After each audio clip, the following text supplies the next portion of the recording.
If you're bagging your C10 and you're on a budget, this is an episode you do not want to miss. We're going to talk about a new product called SIMPLE.SHOCKS, and we'll be using our simple guide to cut out the factory inner fenders on our 1966 Chevrolet C10 Lucky.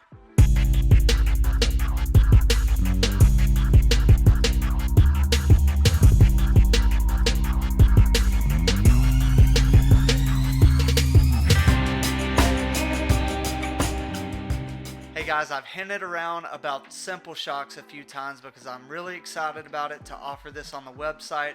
I've partnered with Second Class Customs to offer this kit on SIMPLEC10.co. Let's check out what comes in the kit. Here's everything that comes in your SIMPLE.SHOCKS kit. Let's start off with the two heavy-duty gas-powered shocks. You're going to get two of the hood brackets that mount to your factory hood hinge, two lower shock reinforcement brackets that will be riveted into your inner fender, provide all the rivets, nuts, and washers that you'll need to install these onto your truck. You'll also receive a detailed instruction sheet that you can use in addition to this video to make sure you get everything installed correctly. When I first saw this kit offered online, I was thinking, man, I could just do that myself. And then I started looking online at the different shock options and how much they were. I wasn't exactly sure what shock to buy and the length. And then if I had to go out and buy two different types of metal and three drill bits and the rivets and the nuts and the washers, and then I wouldn't have the instructions, then I was just thinking, man, it'd be easier if I could just buy this kit and everything be ready right out of the box. And that's what I did. I ordered the kit, got it shipped here, and now I've reached out to Craig that offers these kits, and we're going to offer them on the website, SIMPLEC10.co.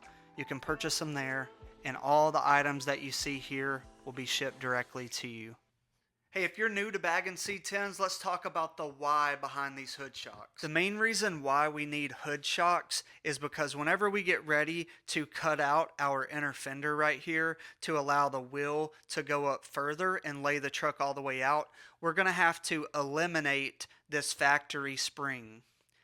This factory spring is what allows the hood to stay up right now. Those springs on both sides are really holding the weight of the full hood. You'll see later in this video, I'm going to use my simple guide to cut out an area of this factory inner fender to allow my wheel to go through the fender. If you've been following Simple C10 for any time, you've seen that I've done this on multiple trucks, because I'll use Lucky as an example. Right now, this truck is bagged in the front and should lay all the way down on control arms. But as you can see, this tire, when I jacked up the wheel, is all the way against inner fender, and that's as low as it's going to allow me to go. So for me to lay the truck all the way out, I have to cut out this factory inner fender or remove the factory inner fender like I did on Francis and install aftermarket inner fenders. But if you're trying to save money, you can cut out the factory inner fender with my simple guide and then remove the spring, cut a little bit of the factory hood hinge, use your factory hood hinge, and install the simple shocks to keep your hood up. On Crockett, what I did is use a 3/4 inch pipe and put it into the hinge hole all the way up to the little mount right here. So I just propped up the hood. But anybody that's ever had a propped up hood, they know it's a pain in the butt to lift the hood up and put the prop there, and you're still kind of worried about the hood falling down while you're working on the truck. Another option is the CVF hood hinges that I installed on No Association. These are really cool hood hinges that allow you to have shocks on a factory hood hinge hole. But the thing is, those are very pricey. Again, those are close to $500. And the other option is what I've done on Francis is the cow-mounted hood hinge. Now this removes your factory hood hinge completely and mounts the shocks and the brackets to your firewall, and then you mount your hood to that. Those are also expensive and they require a lot of fabrication work, but if you rather go with an aftermarket inner fender and go with a cow-mounted hood hinge, then click the link at the top of the video right here and go back and watch the switch suspension hood hinge install video, and that will show you step by step how to do that. I'll also offer the switch suspension hood hinges on my website as well. Now that we've went over a couple of the different options, I want to go back into Simple Shocks and how this is going to save you money and a ton of time. By using Simple Shocks in addition to your Simple Guide, it's going to allow you to keep your factory inner fenders, to cut out the inner fender nicely, to remove this spring, and to cut your factory bracket just a little bit for tire clearance, and then install the shock directly to your upper hood bracket, and then drill a few holes into your inner fender right here and bolt in the shock, and that is it. That's why I was saying it's going to take you less than an hour to have shocks on your hood. Here's my plan for Lucky and what I suggest for you to do when you're planning your build. First, I'm going to install the Simple Shocks onto the truck. I'm going to spend the next few minutes, go ahead and get those bolted in and test them while I still have the factory spring on there. Then when it's time to put the Simple Guide up here and to cut my inner fender, and when I have to cut the factory hinge and take the spring off, it's already got the shock there. That way the weight of the hood will not fall down on me. And I can go ahead and cut out my inner fender. I've already got the shocks installed and I'll be ready to go. That's when it's going to get exciting, whenever we get to see this wheel tuck up in this fender and really see how much the front of this truck is tucking. So stay tuned for that. Again, I wouldn't consider myself a professional when it comes to this. I'm still learning every day. That's what's cool about it. We learn from each other. This is a community. So thank you guys for watching. Let's install Simple Shocks and get these wheels tucked up in these fenders. The first step to installing Simple Shocks is to install this upper hood bracket. As you can see on here, it's got a different design on the front. This little curved edge here is going to go toward the inside and to the front. So we're going to install this on the passenger side. Going to bolt this into the factory hood hinge, and then the shock will mount into the side here. So all we have to do is take out this bolt, the front hood bolt, and then bolt this in with the bigger hole. So the round part is toward the front, just like this right here, because the shock will mount toward the back. So let's take this off.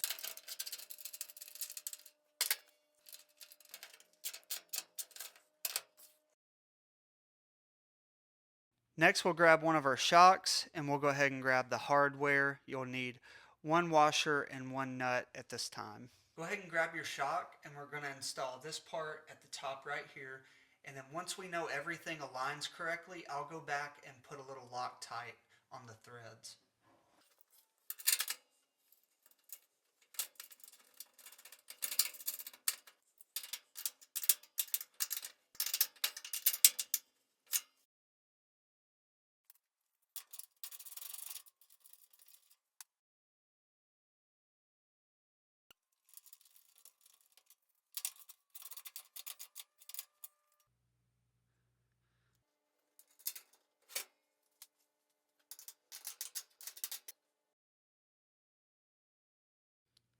Next, we'll grab one of our lower shock brackets. This bracket's going to help us reinforce the factory inner fender.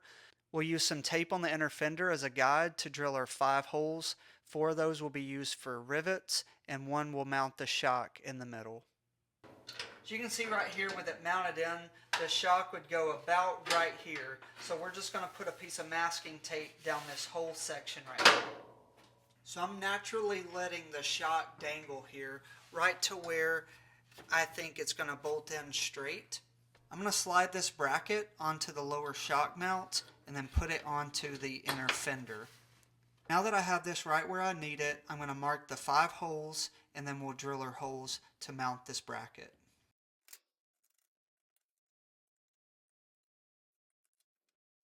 If you're installing Simple Shocks and you've already removed your factory spring or cut your inner fenders, then you can measure from the core support back 15.5 inches and make a mark and install your lower shock brackets there. So put your tape all the way against the core support, and right where that line is 15.5. 15.5 is right where you'll start your bracket out and measure back. To drill the 2 different size holes, I'm using a 3/16 for the small hole and a 5/16 for the larger hole.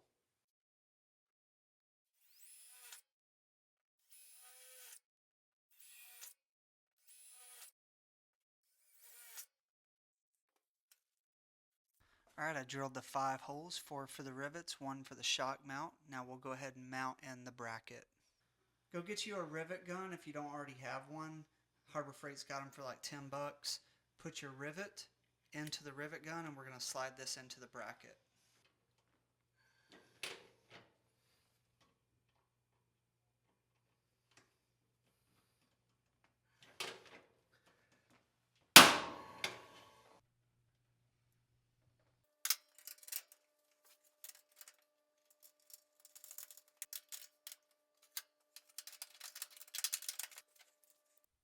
We've got one down and so far I'm very impressed. I like the design of it. I like how it looks, just having the bracket up top and bottom, the black and the chrome. Even though it's just a simple shock, it looks very good and it doesn't stick out like a sore thumb. That's one thing that I was worried about, is you're going to notice this shock out of everything. But I think when I get the blacked out engine in there with the fender covers and everything, those shocks are going to just blend in with the rest of the truck. Now we're just going to move over to the driver's side, do the same thing we just did, and then test it out.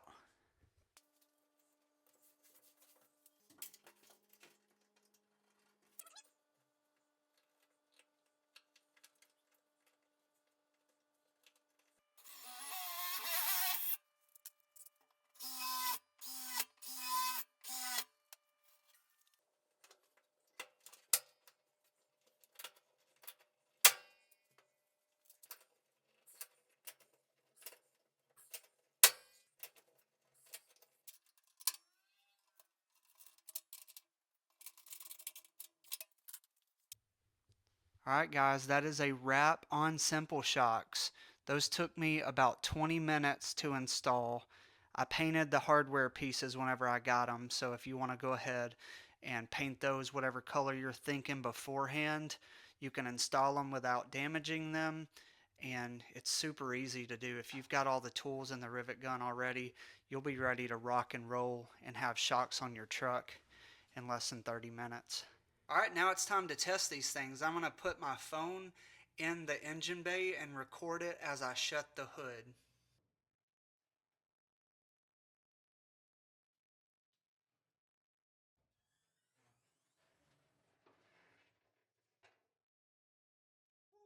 Alright, we got our Simple Shocks installed and they look great. Now it's time to move to cutting our factory inner fender. So we're going to be using something called a Simple Guide. It's a design that I come up with last year that helps you have a really nice cut around your factory inner fender. It's going to work with any wheel and tire combination that's 29 inches or smaller. Now there's some other things that come into factor here.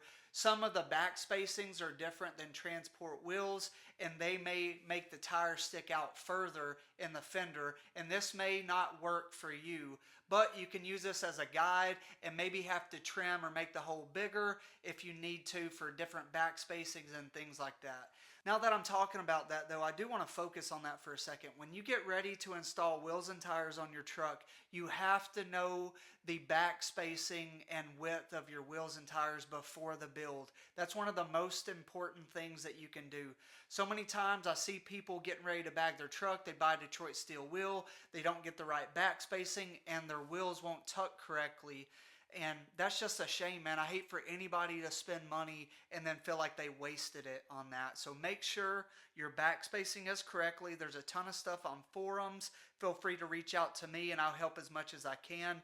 I'm a pro when it comes to transport wheels. I understand what's going to happen with those. On this truck, it's going to be a little different because I've got the chopping block control arms that are narrowed an inch, but also I have the US mag wheels that are 5.5 inch back spacing instead of 6. So really they're out a half an inch, but then the control arm brings them in an inch. So it's really a half of an inch in further than a transport wheel. I know that's a lot of math, but in my head, this is what I'm thinking.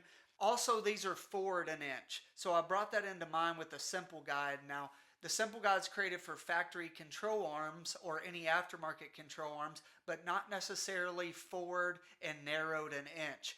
I'm going to install this Simple Guide as I would any other ride. I'm going to measure the same distance, cut it out because I believe there's enough of a gap in the Simple Guide that will allow some flexibility front and back. So I'm going to do that now. I'll show you some of the tools that I use to cut out the inner fenders first, and then we'll jump right in. So here's the things that I'm going to use to cut out my factory inner fenders. First, I'll use this pry bar to get the spring off of my factory hood hinge. Then I'm going to come in and cut out the lower part of the hinge with this. Next, I'll use a tape measure to measure from the firewall 6 inches. That will allow me to position the Simple Guide exactly where I need it. I'll cut the Simple Guide template out, driver side and passenger side. Then I'll lay it on the fender and I'll trace it, and that will tell me where to make the cut. I'll use this cutoff wheel to make a insert cut. That way I can go back with the reciprocating body saw to make the final cuts. The reciprocating body saw is so important to this process because it allows you to make a really nice cut. These Chicago Electric items are available at Harbor Freight, and they're not that expensive and allows you to do a really good job on this. Also, I like one of these angle grinders from Milwaukee, battery powered. That will help me clean up some of the cuts at the very end, and then I'll touch them up with some black spray paint. These are the items that I'm going to use to do this. I'm going to link some similar items in the description of this video, and also you can go to SIMPLE.SHOCKS.co to purchase the Simple Guide and the Simple Shocks. Here's the true test of the Simple Shocks. I'm about to take the factory spring out of here, so all the weight from the hood is going to be on the shocks. So I hope that it doesn't come crashing down on me. These have been tested by hundreds of trucks already, so I feel like I'm good to go, but it's still kind of one of those things that makes you nervous anytime you take these springs out. So the way I take the springs out, I've seen a lot of people do it different ways. I like to just put a pry bar here and pry it out, and then the spring hook is going to be pried out and it'll come out and kind of flop down.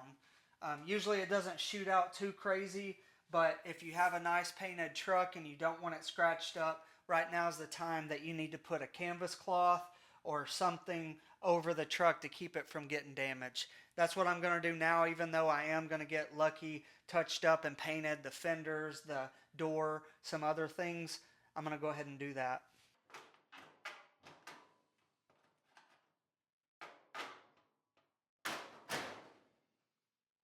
There's the spring. You saw the hood kind of drop down just a little bit on the shock, so now that shock is holding up that hood.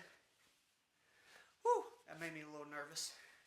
After that spring's off, it still feels like it's held up there 100%. It didn't really buckle at all. I'm sure the spring and the shock together added a lot more pressure, but now I feel like the shock is going to hold it just as good. I'm going to pull the spring off of this side. This is the worst part of the truck as far as paint. The paint is flaking right here. I'm going to take this truck to Taylor's Colors once I'm done with it and get them to paint this fender.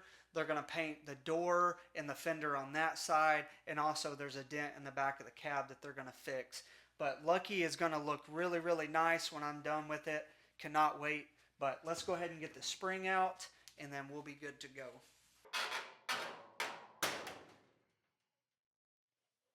Both springs are out. The hood didn't move. That means the shocks are working.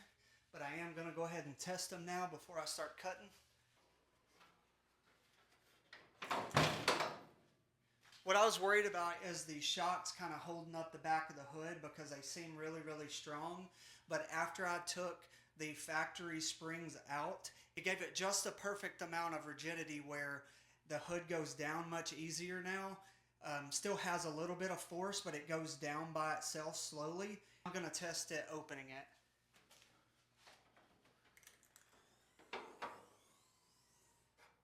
Perfect. So you can kind of position this thing, you can stop it kind of wherever you want. That is neat. That way if you're at a show and you just want to kind of leave it right there where people got to peek in to check it out, that's where it's at. Here, once you get it to about quarter of the way, that's where it'll kind of drop down. You just pull the handle and it pops right down where it's supposed to. Opening it up, you can do it with one finger. No problem. Loving these Simple Shocks. They look good. It works well. It opens and shuts very easily. I'm really excited to be offering these on the website now because these are going to save people a lot of money. They're really easy to install, and they just look good too. Now that we've got the factory hinge off of here, it's time to cut our factory bracket. So we're going to want to cut this level with where the bottom of this hood bracket is. So just about right there. Now that we have the factory spring gone, we're going to cut the bottom of this bracket because the wheel is going to be tucking up in here very close to where that's at, and we don't want this to hit with the hood open. We're going to cut this off level, we'll grind it down and touch it up with a little spray paint, and then we're going to go ahead and cut off this bracket there and there, and then we'll use our simple guide to lay in here. We're going to cut it out, we're going to fold it, and I'll show you how to do that. And then we're going to draw the line, come in here, make a few introductory cuts, and then use our reciprocating body saw to make all the cuts. The hardest part of this whole process with the simple guide is when we get to the painted part of the fender. We're going to have to cut about 1/4 of an inch past the little lip here into the painted part of your fender. There's really no way around it with a factory cross member. Even with 6-inch back spacing on transport wheels, you still have to get it cleared all the way out there since you have factory inner fenders as well. Whenever we get to the painted part, we'll just tape as good as we can, and we'll take our time cutting this cut especially. You will see your cuts if you don't use a GMSS fender cap like I'm using on Lucky. So let's make sure to get these cuts right. Even though I'm going to be hiding a lot of these cuts with the inner fender, I still want to make it look nice, and I want to show you guys how to do it the right way. That way you can decide either which way you want to go with the aftermarket inner fender or not. So if you're on a budget, this is what I would do. I would purchase the Simple Shocks and the Simple Guide. I would install the shocks just like this video. I would cut this off, remove the spring, use the Simple Guide to make a really, really nice cut, and then just leave it like that. On my first truck, Crockett, I didn't have any inner fender cap or anything like that, and it looked fine. Now it does throw some dust on your engine. There is a cut in your fender. When people see, they ask like, what the heck is that? When you turn, sometimes you can get into the side of your fender. I usually use some C-channel rubber to go around the cut areas, and that looks really nice. But if you can afford $400 more, go with the GMSS inner fender caps. You can use them. They slip right over the factory hood hinge and bolt into the top here and bolt in the side of the fender here. And it will hide your cut. You can take them off anytime that you need them. You can paint them black like I'm going to do to match all the inner, or you can paint them the color of the truck. But it's a really universal fender cap that allows you to use all your factory stuff and this style of Simple Shock. Alright, enough talking about it. Let's start cutting some of this stuff off. Get the Simple Guide up there, trace it, cut this, get the wheel sticking through this fender, and let's see what it looks like.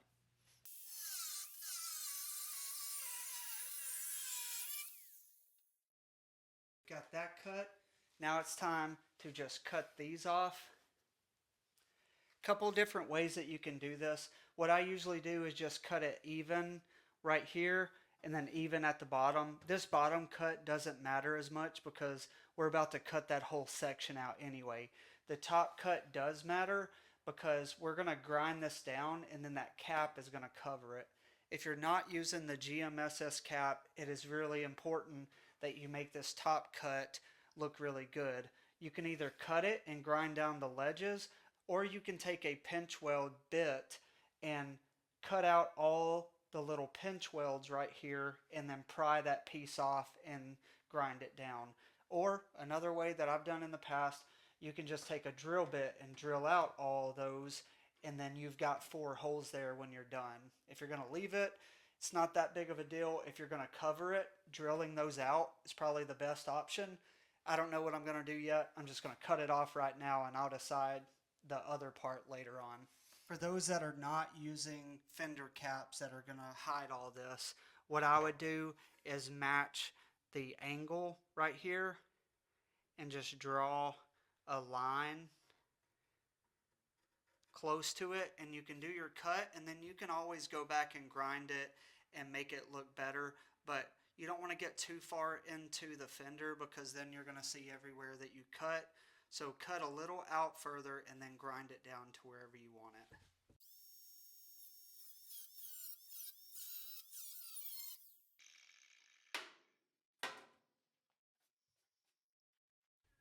It was a little hard to see with the sparks, but check that cut out. That's perfect with the inner fender.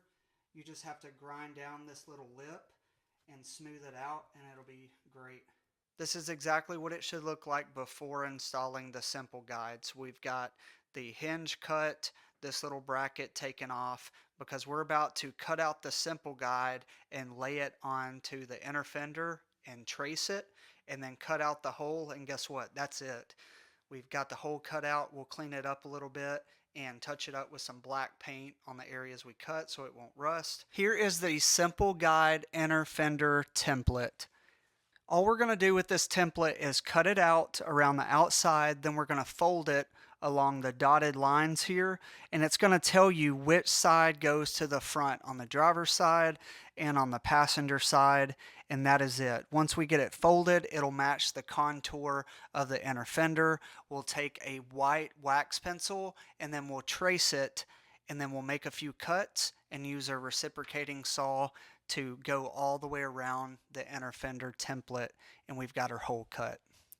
Without this template, you're really trying to guess what contour the wheel is on the inside, or you have to cut it out kind of squared, or you can cut it out curved but it doesn't match the wheel, and I don't like that. I want to make sure everything matches nicely. There's definitely a right way and a wrong way to cut out your inner fenders, and anybody that's shaking their head right now understands what I'm talking about. You go to car shows and you see just a hack job on the inner fenders just to get the job done. Well, we want to save some money. We want to cut out our inner fenders, but we still want it to look professional and uniform. So I feel like with the simple guide, it allows you to cut out your inner fenders and make it still look good. Let's go ahead and cut out both inner fender guides and then fold them on the dotted line.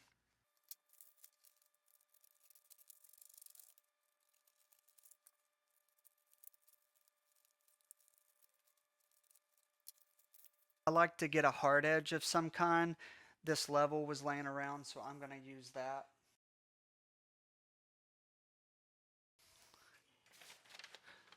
There we go. That's what you want, because this is going to lay on your inner fender, and then this is going to go up the side of the inner fender.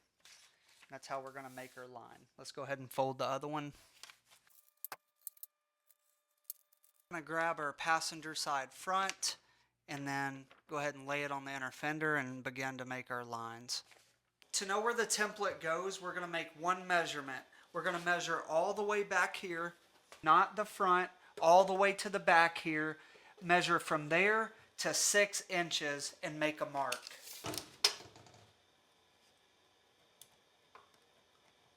I've got the back of the template right up against our 6-inch mark, and then I'm just going to press it, the folded part, into the crease right here where you see the crease of the fender. Go ahead and push it down in there and get it in the crack.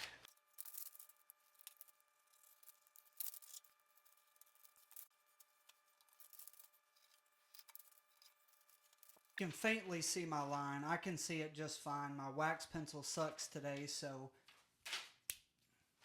I can still see my line. We'll go ahead and get that cut out.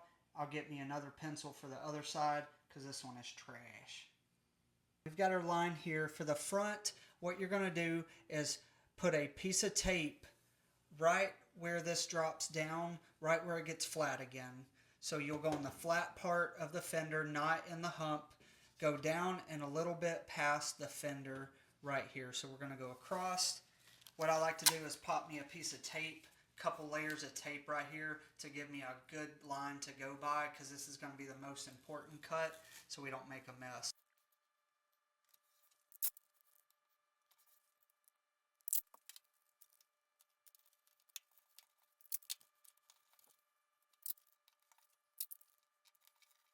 What I usually do is I'll start with the sidelines right here, then I'll make the front cut and then do the back cut. Because what I don't want is to make all these cuts and then that piece of metal kind of fall down and be bending my fender. So I want to cut my fender right here. I want to cut my fender toward the beginning because I don't want it flapping around. And you can see right here is going to be double walled. You've got the inner fender and then also the fender bolted to it. But I like to keep the bolt in there. That way when I'm cutting it, again, not everything is vibrating like crazy.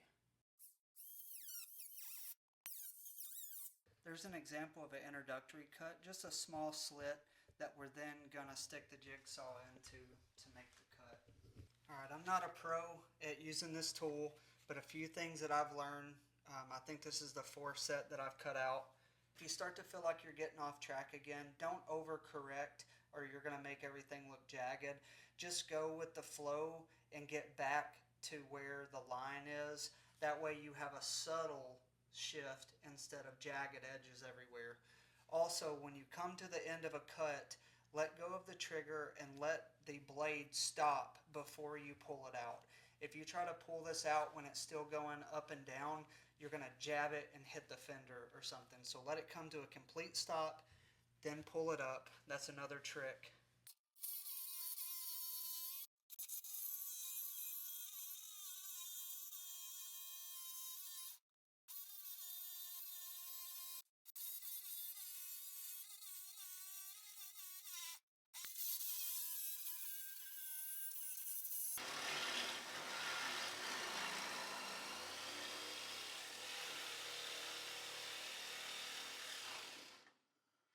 Forgot to cut that end and you saw how much it flopped.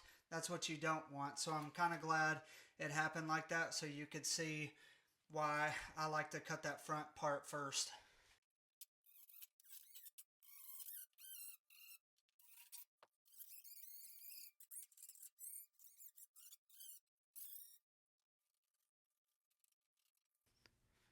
Alright, there's the hole. That is the inner fender template. Overall, super happy with it. Some common mistakes are on the edges. When you go too far, then you end up with a little X pattern on the end, or just jagged, back and forth, a wavy kind of cut. But this one overall, super happy with. Again, I'm going to have those GMSS fender covers over everything. But I wanted to show you guys how to use a simple guide in case you're not going aftermarket inner fenders with the hood shocks. But now, guess what? I'm going to put that wheel on. I'm going to jack it up and see if everything clears. Let's do it. There it is. Talking a lot more right there. The cut with the simple guide matched perfect. You can see here, about an inch clearance all the way around. I went ahead and put the truck up to where I think ride height is, and I turned the wheel. There's no issues. So this is with the chopping block arms narrowed an inch and forward an inch, and it still works great with the simple guide. This is tucked all the way.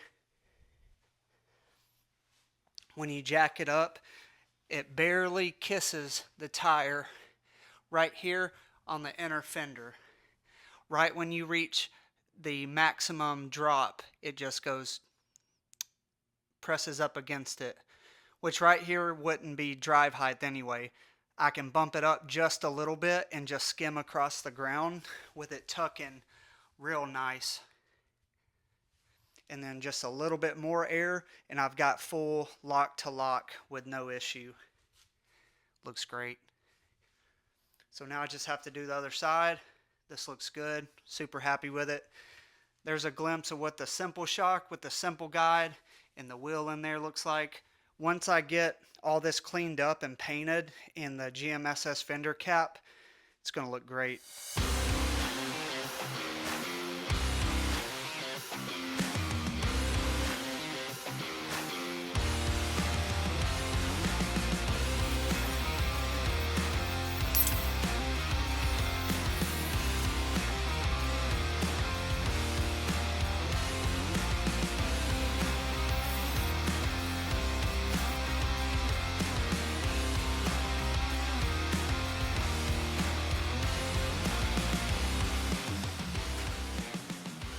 Now that we have these cut out, we have a few different options. You can leave it as it is like we did on Black Dice, on Crockett, on No Association. It has the hole left. We can paint the inner fender to make it look a little bit nicer and then put some rubber edging around the edge, some C-channel just to clean up the cut, and that looks pretty good. But if you don't like the hole, this is what I'm going to do on Lucky. I'm going to get the GMSS inner fender caps, and those are just going to cover this hole. They're going to bolt right here into the top of the inner fender. They won't get in the way of the shock, and they have a cutout where the factory hood hinge is, so you can leave the hood hinges. We can leave everything exactly how we have it.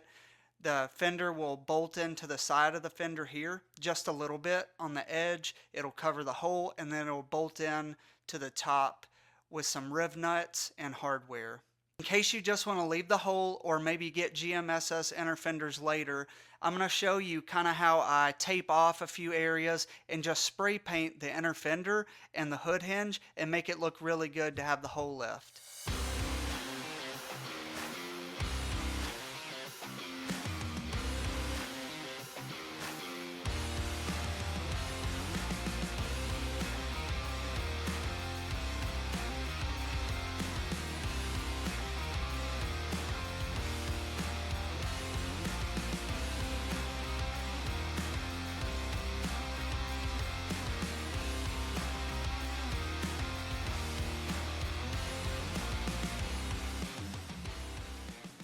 Alright, we're going to check some stuff off of this list. I love this part. This shows we're making progress. It's super encouraging, motivating. Let's go. Alright, so we've got the VelaWorks front do-it-yourself slam kit.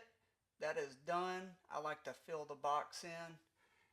The Air Slam at 2600 bags. That is done. 3-inch drop shocks and the shock relocators. Done. Drill and install the bulkhead 90s. Done. Simple guide. Cut inner fenders. We got that done. And we actually got the shocks for the factory hood hinges done too. So guess what's next? GMSS inner fender caps.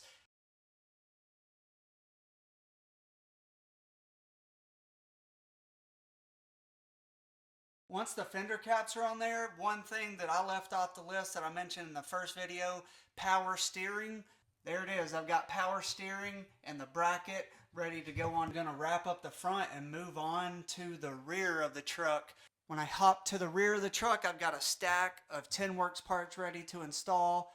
I talked to Taylor today. He said the trailing arms are on the way. So by the time I get this bed off and get ready to hop on the back, I've got everything that I need. And whenever we get to it, this is later on. This is all the Holley EFI, small block, mid-mount, all that stuff right there. Making progress. Hey guys, thank you so much for watching. This is when it gets really exciting, whenever I can see the tire tucking up in there and got the shocks on there. Everything just looks so good. I can't wait to get those GMSS inner fender covers right there. It's gonna look great.